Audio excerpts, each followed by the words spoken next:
Oh, and Mike, you'll just have to spotlight as we go around. Hey, good morning, everyone. Thank you for anyone 12 or older who was severely immunocompromised.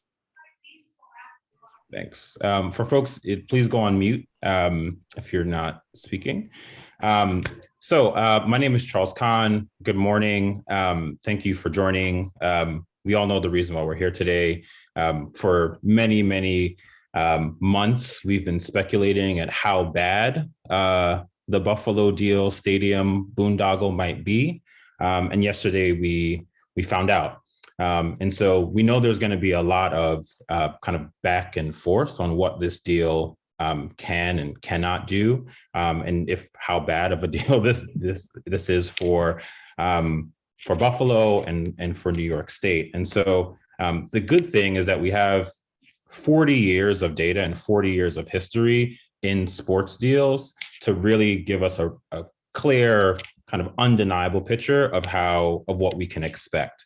Before I pass it to Senator Krueger, I did want to say it's like we are in budget season. There are a lot of state priorities, and to a $1 billion public handout to the billionaire owners of the Buffalo Bills, while things like housing voucher access program are not funded, while childcare is potentially being downsized in the governor's budget. There are a number of things that we could put this money towards that would be a huge benefit to the people of Buffalo and the people of New York State and the economy of New York State. And so we just really want to make it clear on this deal that it's not the way to go. And so no one came here to listen to me. I'm going to go ahead and get to the rest of our program, and I'm going to pass it to Senator Liz Krueger. You're on mute. I'm unmuted, I believe. Hi. So very quickly, yes, we're in the middle. No, we're way past the middle. We're coming to the end of the budget process. And suddenly, these giant new economic development packages are pouring out of the governor's chamber, and we're being told we have to put them in the budget. And it's extremely disturbing to me. And it's why I fundamentally believe that transparency in these deals has to be step one for anything. So yes, we're dealing with a Buffalo Bills stadium deal that we kept saying, isn't it coming? Isn't it coming? Isn't it coming? So finally yesterday it was announced, and it was announced as a done deal. And we were told it was 600 million, but apparently it's more like 1.1 billion. And yes, all these sports stadium deals just keep blowing up in our faces, but apparently we don't learn anything from them. And then I learned today, they're talking 400 million for NYRA Belmont. What's that about? Does anyone know? I don't. I just know there's a recent controller's report saying NYRA blows the money we give them. So I don't know why anybody's talking about a new 400 million there. We have a brand new program that's supposed to replace 421A for real estate developers. That's even worse than 421A, which shows that it only built 7% affordable units in the last 5 years. So 8,500 units that we paid for, 7% which were actually affordable. And now we have a new version that I'm being told is worse. I'm sorry, this is a terrible way to use the taxpayers' money. And fine, we can all fight about the good or bad of it if we actually know what the hell's going on, but we don't. And so I am just frustrated beyond belief today. Thank you. Thank you, Senator Krueger. And next, we're going to go to Assemblyman Ron Kim.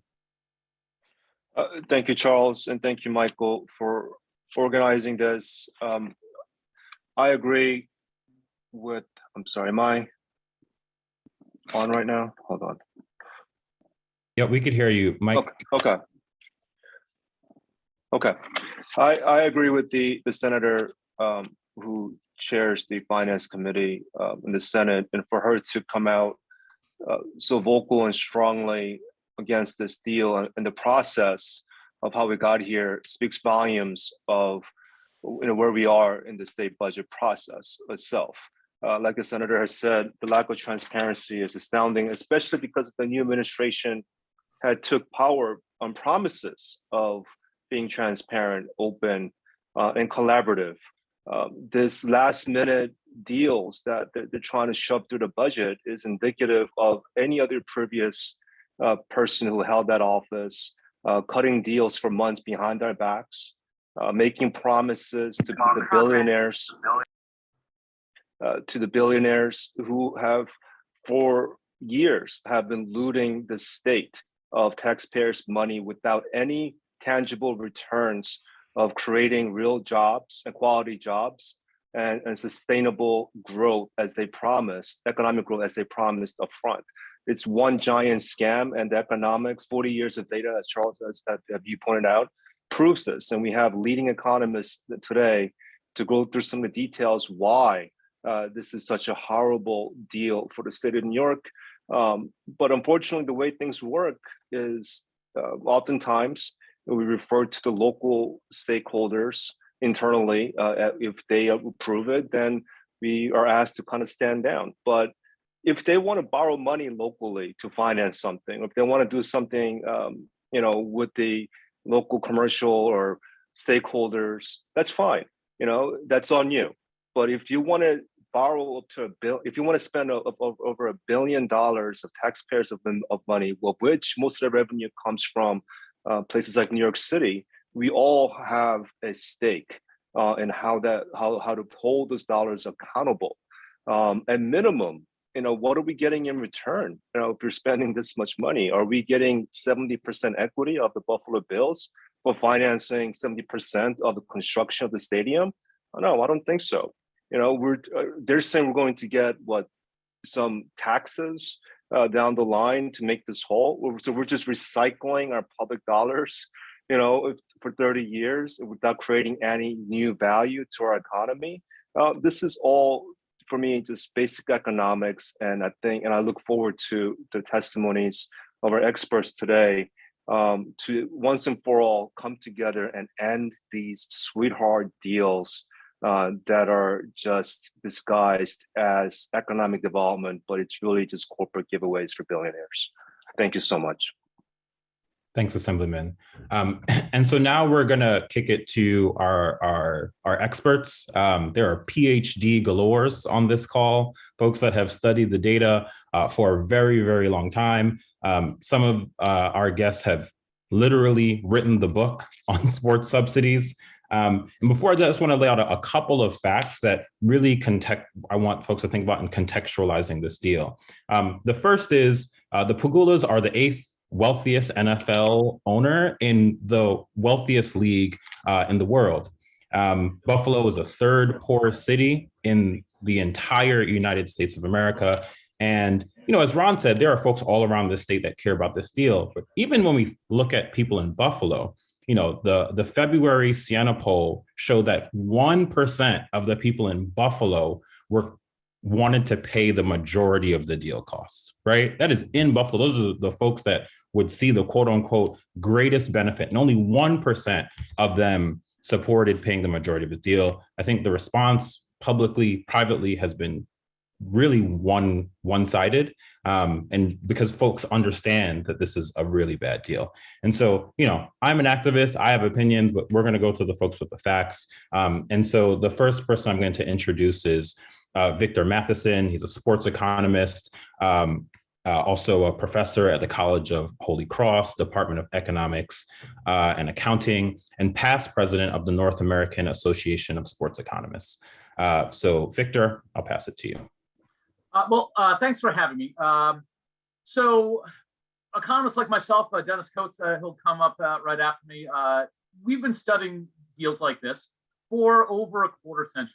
And it is the overwhelming and essentially unanimous opinion of economists who are not directly associated with the league or directly associated with the teams that the economic impact from large subsidies for stadiums or franchises has little or no economic impact on the localities that host these teams. Now you might say, hey, I've been to an NFL game. There's thousands of people there. How is that not generating economic activity? The two big things are this. Number one is what's known as the substitution effect. The vast amount of money that is spent at a Bills game is spent by local New York residents who are spending money there rather than somewhere else in the local economy. To believe the economic impact statements that others produce would suggest that in the absence of Bills games, that all of these fans would simply sit home on Sundays. They would fast while sitting in their closet with the lights out, doing nothing else in the economy. And we simply don't see that. The other thing that is huge with NFL teams are what are known as leakages. The vast majority of NFL players don't live year-round in Buffalo, and so therefore, when you pour money into their pockets, and every dollar you give to the Bills, 50 cents of that goes into the players' pockets. They're not spending and respending that money in the local Buffalo area. They're moving out of that city at other times. So in fact, spending money at a local wings joint in Buffalo is going to be much better for the local economy than spending money at a Bills game, because that restaurant owner is a local resident who's going to spend and respend their money again and again. And just to kind of highlight how little these stadiums have in terms of economic impact. I mean, look at the Buffalo Stadium. It's in an area that has very little economic development around it. That stadium has been there for 50 years, has not generated a thriving economic neighborhood around there. And of course, the Bills have been around since 1960, and they have done nothing to arrest the economic decline of Buffalo. And we see no actually significant difference between economic growth rates in somewhere like Buffalo with an NFL team versus Syracuse or Rochester or Albany that don't have major league franchise. Just my last point here, at $850 million in nominal terms, this is the largest handout ever given to a sports stadium in the United States in history. And this is over 100 deals in the last 40 years. And this is the largest dollar amount ever. It also runs contrary to what we've seen over roughly the last 12 years. In the period from 1990 to 2008, when the Great Recession started, roughly 2/3 of all money that was spent on new stadium construction was in fact public money. And that's pretty similar to what we're seeing in this deal here. But in 2008, we had a shift in thinking by essentially everyone, apparently, but the handful of people involved in this deal, that in fact, money should be coming from the people who actually benefit, the billionaire owners and the millionaire players. And that 2/3, 1/3 has actually flipped. And nowadays, over the last 10 to 15 years, we've seen deals that have been roughly 2/3 privately financed, 1/3 publicly financed, which in this case, not that I'm advocating a $450 million subsidy for a stadium either, but that's what we would see here rather than $850 million if we had a deal that was, again, roughly in line with the deals we've seen in the NFL and other major professional sports leagues in the United States over the past decade.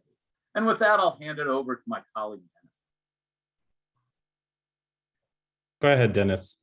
So up next is going to be Dennis Coates, sports economist at the University of Maryland and a Western New York native. So go ahead, Dennis. Thank you, Charles.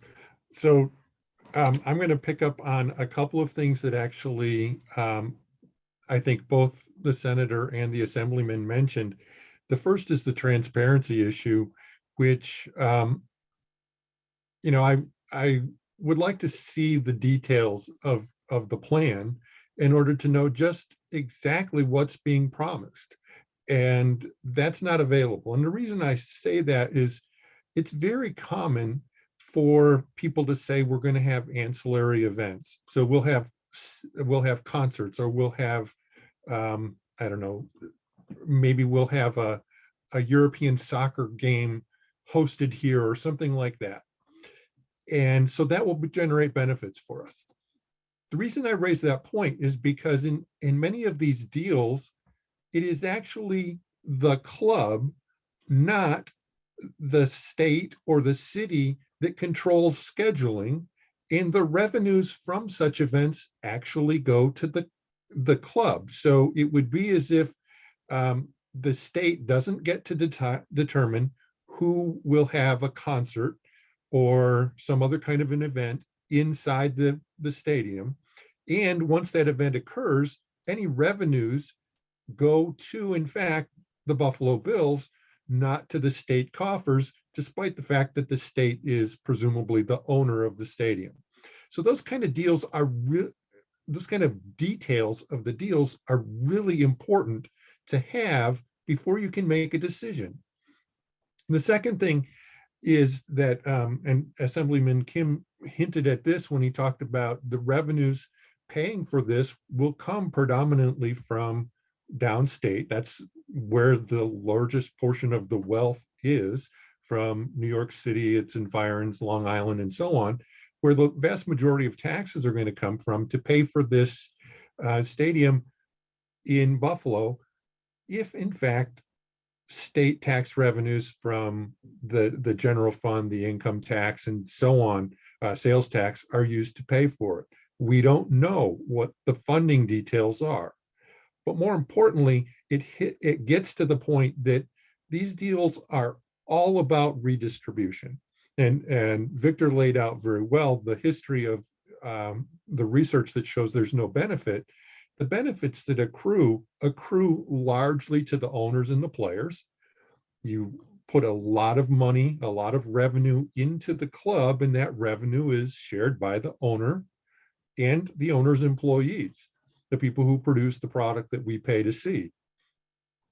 So that's taking money from taxpayers, relatively modest income on average, and giving it to relatively wealthy individuals. It's taking money from people who are not fans of football and giving it to people who are fans of football.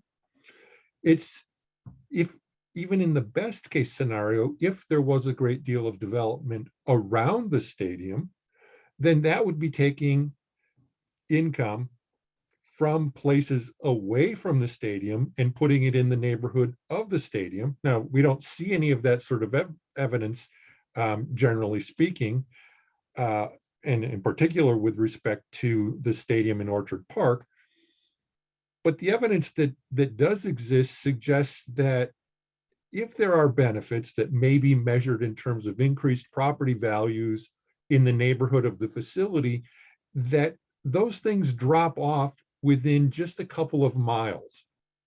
And so if there were any benefits, they would be within a couple miles of the stadium, and every place else would be bearing the cost. So it's just a huge scheme to redistribute income from relatively poor taxpayers, non-sports fans, into the pockets of relatively wealthy team owners and players. And, you know, there are reasons to do income redistribution, and people who you might argue are deserving of our assistance. I can't imagine anybody arguing that the Pegulas and the players for the Bills are deserving of income redistribution towards them. And with that, I will end my remarks. Thank you, Dennis. And even to put a little bit finer point on one of the things that Dennis said, there's probably going to be some discussion on what are the other things that we can use this sports stadium for besides the 8 Sundays a year that it usually gets used. And the answer is not much. The current Bill Stadium, right, was built in 1974. It's hosted roughly 30 concerts in that time. For the most part, football stadiums, sports stadiums, especially open dome sports stadiums, are very, very, very expensive parking lots for 340 days of the year. And you know, for the other couple of days of the year, they would host the Buffalo Bills. And so next, I'm going to pass it to the gentleman that wrote the book on sports subsidies, Nel de Mause. I co-wrote the book, I should say, with my co-author Joanna Kagan, deserves credit for that. Right. So I have written a book and continue to follow for my website and for other places the history of sports stadium deals, and I can absolutely confirm what Victor and Dennis are saying, that I have yet to find a single independent economist who's not working for a team or their allies who thinks that these deals are in any way significant economic benefits to states or cities for all the reasons that they mentioned. I think it's also important to emphasize that $1 billion, and we really are talking $1 billion here, right? Because it's 850 million upfront and additional payments into future maintenance and future upgrades that would, easily be another $150 million in present value. $1 billion doesn't just sound like a lot of money; it really is a lot of money, right? It blows past the $750 million that the Las Vegas Raiders got for their stadium a few years ago. And if you even look at it in terms of expense per year, right? You say, well, we're getting to keep the Bills for another 30 years. That's $33 million a year. And the record before this was for a lease extension was the Indiana Pacers, who got $24 million a year. So this really is a record-breaking subsidy that we're looking at here. And we don't know if this is the full cost, right? When Judith Grant Long, who's a researcher at University of Michigan, looked a few years ago at stadium deals, she found that the actual price tag, once you counted tax breaks and free land, any of a million other things, came to about 40% higher than the stated cost. And we don't know if there are any hidden costs that would drive this price tag even higher. So, again, I will defer to the economists on the numbers, but I think it's interesting to see that even the governor's numbers, right? The governor came out and said, well, don't worry, this is going to pay for itself because we're going to get $27 million a year in new taxes. And again, for all the reasons that Victor and Dennis mentioned, that number is probably dubious. But even if you take that at face value, if anyone here has bought a house or anything that you need to pay off over time, they'll know you can't pay back $1 billion in debt with $27 million a year in payments. It doesn't work for the principal and the interest, and that's how state bonds work. So even at that, if you take the governor's numbers at face value, you're still talking about probably somewhere around $40 million a year that the state and county is going to be losing, the taxpayers are going to be losing as a result of this deal. So it really is a stunning amount of money, and a stunning amount of money, obviously, to drop on the legislature with 3 days to go before the budget has to be approved. And again, I've been following these kinds of deals forever, and I know that's very common to happen, not just in New York. I mean, right? Because I believe Senator Krueger was in the Senate when the Yankees did a similar thing and dropped a stadium bill on the Senate's desk, I think the day of or the day before it had to be voted on. But it happens all over the country. That doesn't mean that legislators necessarily have to go along with it, right?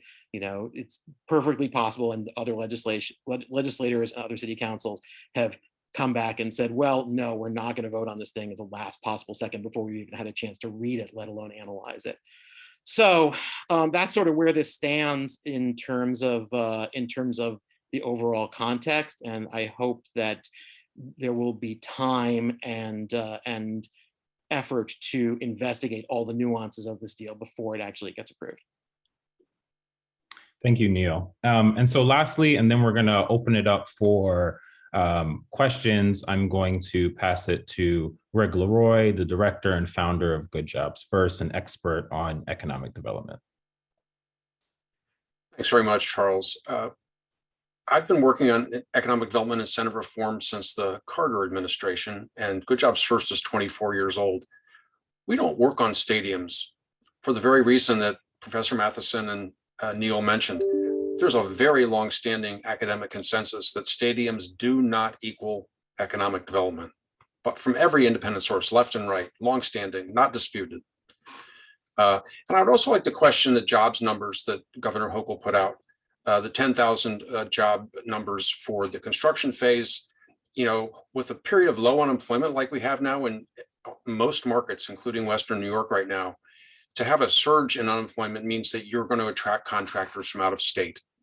And so you're going to have leakage again. You're going to have wages and benefits, paychecks going out of state to people who don't own homes, don't reside permanently in New York State, and then they'll go away when the job is done. And as for permanent jobs, right, if you're having 12 games a year, that's not a living for a hot dog vendor or janitor or security guard. So You know, these are extremely expensive jobs on a per job basis. If you're talking about 1.1 billion times a few dozen jobs part-time over the year, that's just astronomical. I also like to argue that New York State and Erie County feel flush right now because they've gotten about $8.2 billion from the 2 federal relief COVID packages. From the CARES Act, the relief fund, Erie County got about $160 million and New York State received $5.1 billion.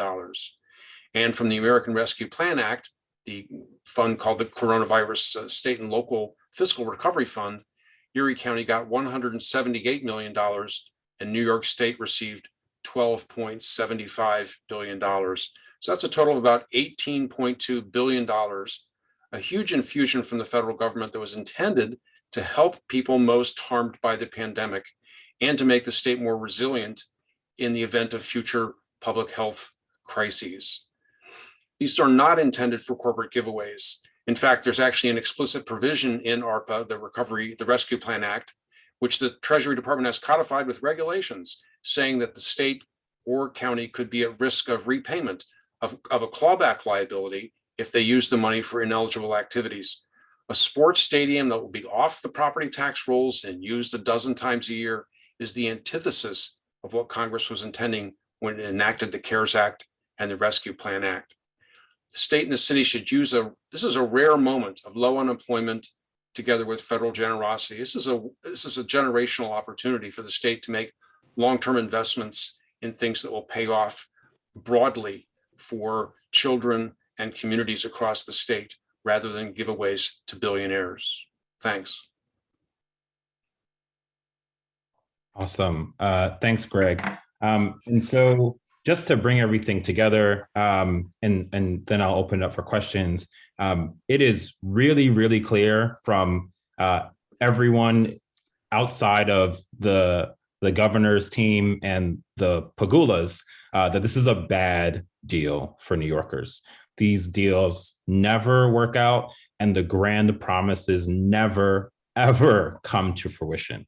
It is a song and dance that we have seen many, many times before, and we're tired of it. Whoever the economist is that works in the Hochul administration that said that New York would see a $385 million tax economic activity benefit, or this deal would pay itself back, should likely be fired.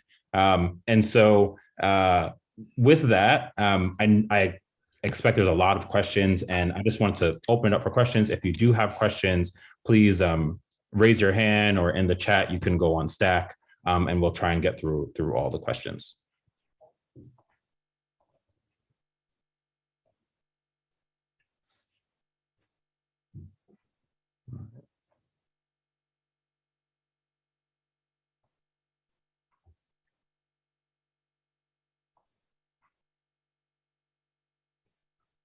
Looking like all the questions were answered. Going once. Okay. You could go ahead and, if you want to come off mute, Joe, you can ask your question. Can you hear me? Yes. Hi, thanks. So how much money, based on the details that have been provided, and perhaps these details have not been provided, but how much money would the concession company that serves this stadium project earn from its berth at the stadium in controlling the concessions? And if that's not available, should that kind of information be disclosed?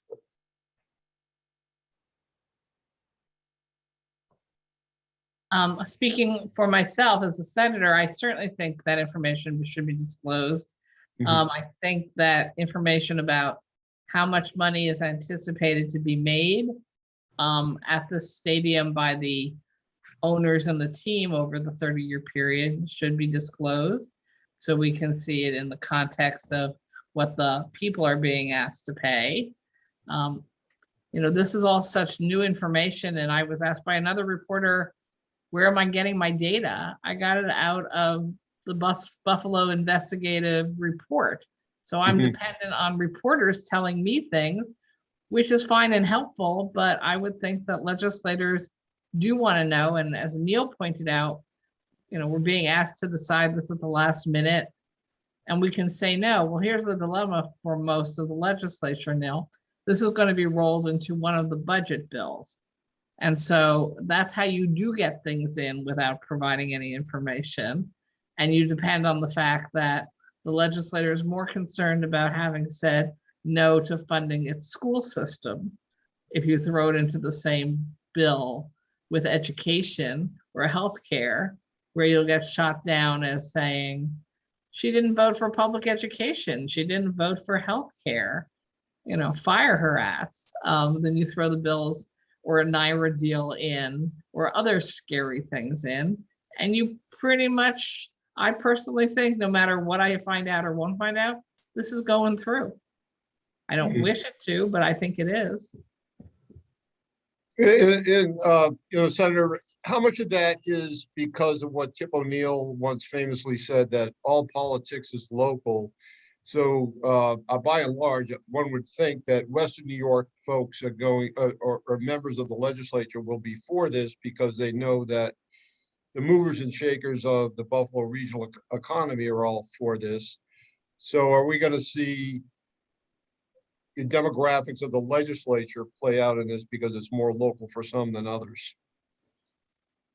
Quite possibly. I know that my colleagues from Buffalo have pointed out to me that they support this and they think it's important for Buffalo for the team not to leave. I don't know what the assembly folks from different regions are saying. Someone else just wrote here, have I seen the term sheet? I have absolutely not seen a term sheet. I don't know if anyone else has.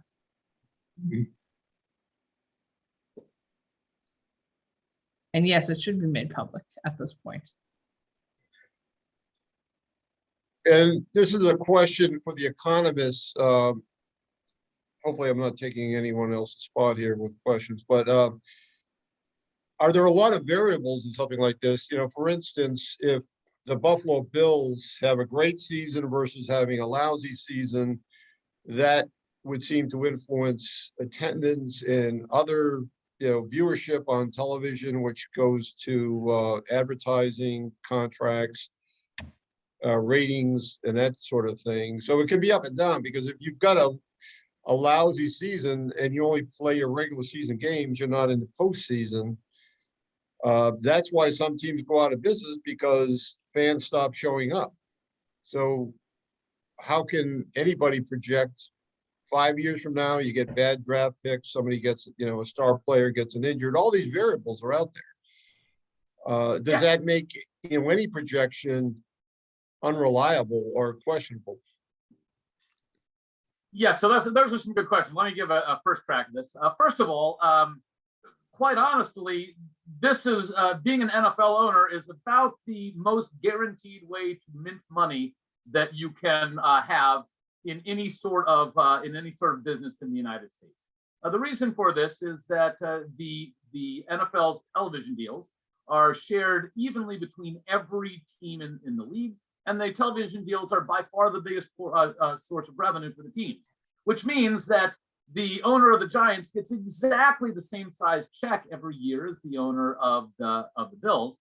And so this idea saying, where you plead poverty and say, hey, well, you know, sure, the Giants and the Jets, they can build a stadium with their own money. You know, they're in New York City, but we're here in poor Buffalo. That actually doesn't hold water, in fact, because they get huge subsidies from the league. And in fact, the league, the NFL is probably the most socialist major organization in the United States, which means we don't need taxpayers to prop up the Buffalo Bills.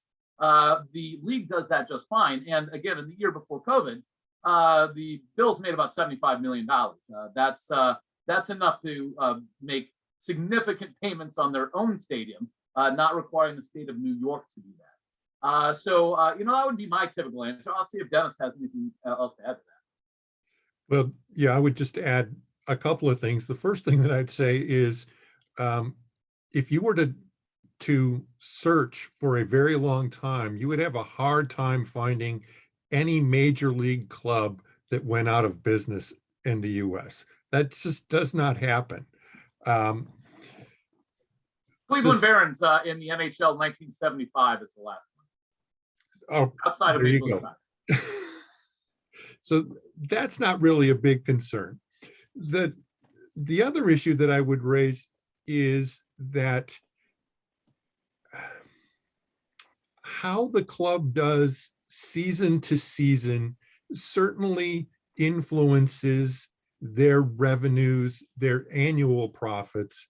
But as Victor said, they're very profitable. And if you were to look at, say, the rate of growth in the value, the sales value of NFL clubs, and in particular, if you were to look at how rapidly the expansion fees have increased over time, you would see that those numbers are really quite startlingly large. That those are investments that pay off far, far better than sort of the average investment, say, in a 401k or something like that. So these clubs in the long term are not at risk of going out of business in any way, and they are in fact very, very valuable investments that pay off quite well over the long term.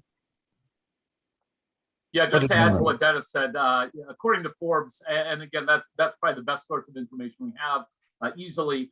The value of the bills has gone from just under $1 billion in 2014 to about $2.3 billion in 2021. So basically, a guy whose investment has gone up by $1.4 billion over the last 7 years is saying that he can't afford $1.4 billion to build a stadium. And I would say, do what everyone else does. You can mortgage off your assets to get a loan if you'd like. You can use your current stream of income, which again is about $75 million a year to pay for that. There's no obvious reason why the bills can't act like literally every other business in the United States and pay for their own expenses. Again, we're not being asked to build restaurants in Buffalo. We're not being asked to build a new Target in Buffalo. We're not asked to build new churches. We're not being asked to build, build movie theaters. But somehow people lose their mind when it comes to the NFL. On transparency and secrecy with these economic development packages, we've seen over the years. The one that I think about is the Amazon offer that the state of New York made during the Andrew Cuomo, Kathy Hochul administration. Several years ago, they made a run for a major, they called it Amazon HQ2 to come to New York. And it turned out to be a very sweet offer. Amazon said no at the end of the day. I was trying, I was among reporters who was trying to get the details of that before Amazon rejected it. And I was told, well, if we did that, we would hurt our chances of reeling them in. However, Amazon knew what was in the package. The state of New York knew what was in the package. The only ones that did know were the public. So, and we, had that ever come about, we don't know what the result would have been if the state of New York would have ever been made whole on that. But we know that some of the ESD projects, the state has taken a bath. So have we not learned a lesson from these past adventures? So that might go to Senator Krueger, but do we need, does transparency help the public at the end of the day, avoiding the risks that are associated with these packages and subsidies?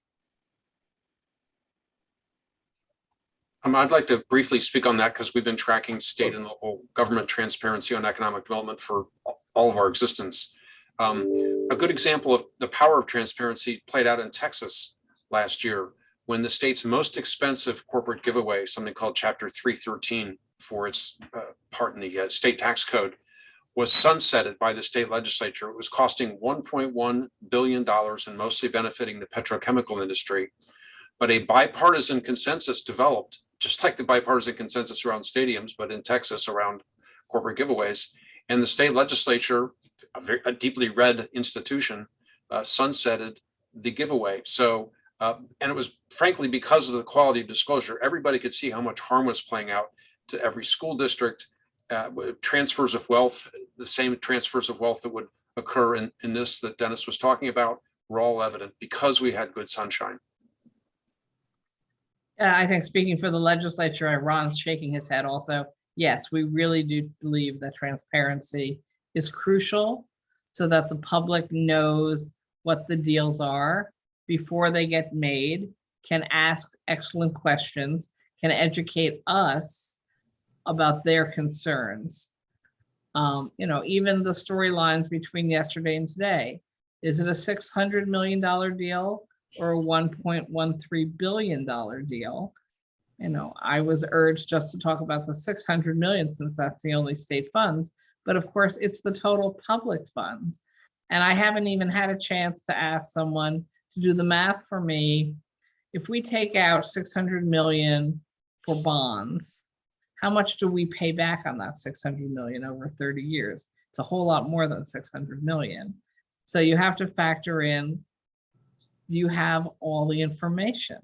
And the economists on this call have already raised a bunch of new items for me that I feel like I should go find out the dollars and cents on. So thank you all for doing great work, because there's no reason to believe legislators would know the answers to all these things.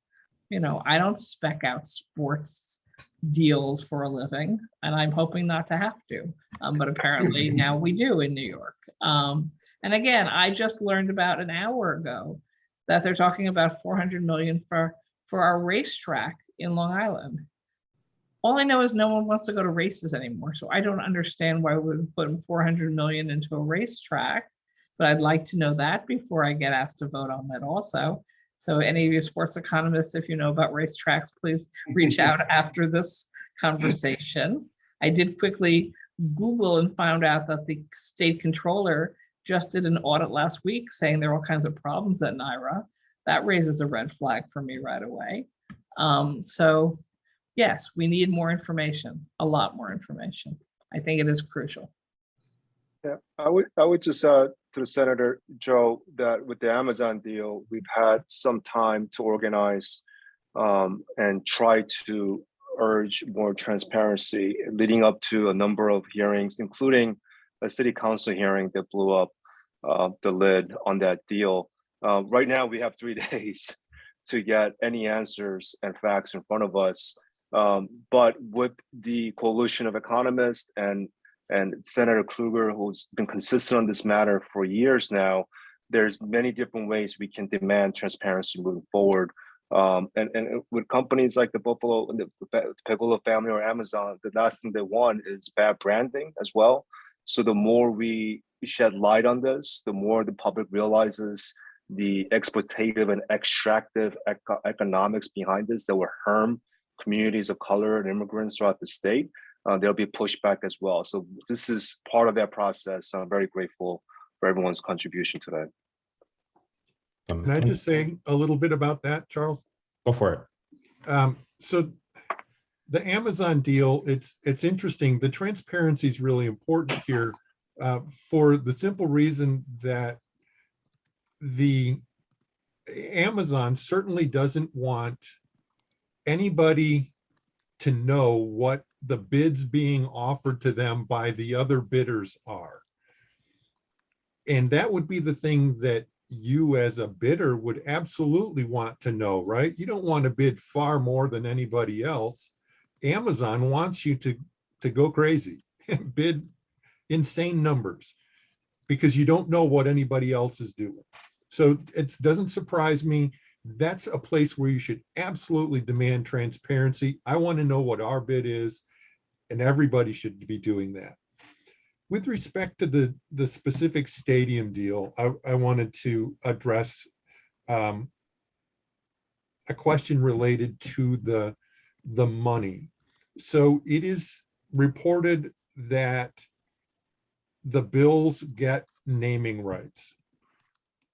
It is also reported that the Pegulas will contribute, I think it was $350 million or $250 million. I'm not sure what that was. The naming rights have been given to them. Is the money that they will get from selling the naming rights part of their contribution. Because it has been in many, many cases that the state or the locality gives this to the team, and then the team sells it and counts it as part of their contribution. Frankly, I think that is the most ludicrous thing I can imagine, when my gift to you counts as your contribution. But I think that's the sort of thing that people aren't generally aware of. And if they were, they might look at this very differently than they do now. Well, can I ask whether or not ESD representative who's on this Zoom, Kristen DeVoe, Kristen, could you clarify that, what this, the point that was just raised as to the naming rights money, is that going to be part of Mr. Pagula's or the Pagula's offer here, as part of their 200 million? I would have to get back on that, Joe. I don't know the answer to that right now, but I'll get back to you. Okay, and could you get us responses in general to the criticisms that have been made here? I can get back to you, Joe. Thank you. All right, and so I see one more question. I did want to note just on the Amazon piece, Amazon, since that deal went down, has opened tens of thousands of jobs anyway. And so that public subsidy really wasn't necessary. If you do want to know more on it, for some reason, Good Jobs First has a great report on that.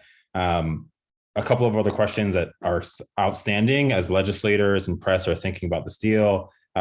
It's stated that New York State would own the stadium, which isn't very valuable outside of having a football team. But does that also mean that there's no property tax revenue for 30 years from the deal? That is a huge question. Who is paying the infrastructure costs, all of the additional infrastructure costs that are required for a stadium? How does the payment work? Does the state get back extra? If for some reason, who takes the parking revenue, concessions revenue? Like, there are a number of questions that could make this deal even worse. Nothing, in my opinion, is going to make the deal a good deal. But there are a number of questions that we still need to be answered. It's particularly difficult to get those answers in 3 days. I think there is a real kind of push from the public for the legislators to try and get a robust negotiation outside of the budget, where there's actually time to review these things. We all know that the budget, sometimes legislators don't get to read the budget at all, much less read a specific and become knowledgeable on a specific policy. And so I'm going to take this last question from Mark Scheer, and then we're going to wrap up the call. Thanks everyone for joining, but go ahead, Mark, you could come off mute and ask your question. For the state lawmakers, the Erie County executive said yesterday, or he suggested yesterday, that this would be part of the state budget. And that would mean essentially, of course, it's not a done deal, but essentially that it'll be approved because it'll be part of the state budget, and the state budget will pass. So the funds for the stadium will pass. Can either of you or both of you speak to that idea that this will be in the state budget and it's essentially be a done deal that way? Even if you vote, you can't really vote against the stadium that way, right? Or the funding for the stadium. So I'm certainly not speaking for the Assembly, but speaking for the Senate, it is very likely to me that this is intended to go into the budget, into the language of the bill that covers the budget bill, excuse me, not to be confused with the bills, that covers capital spending. So it will be an additional item for capital spending that then is bonded. So it doesn't have a cash impact on the existing financial plan for the state, because we would pay it back over 30 years. That would be the standard bond repayment schedule. But it would need to be in language where we do other capital items.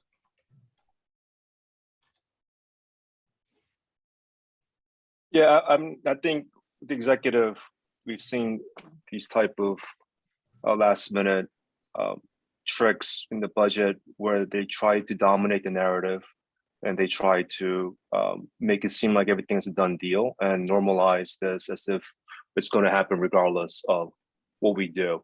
And that's not the case. And there are many occasions when some of these bills barely passed the House, but maybe 1 or 2 votes in the last few years. So we know there's some serious concerns.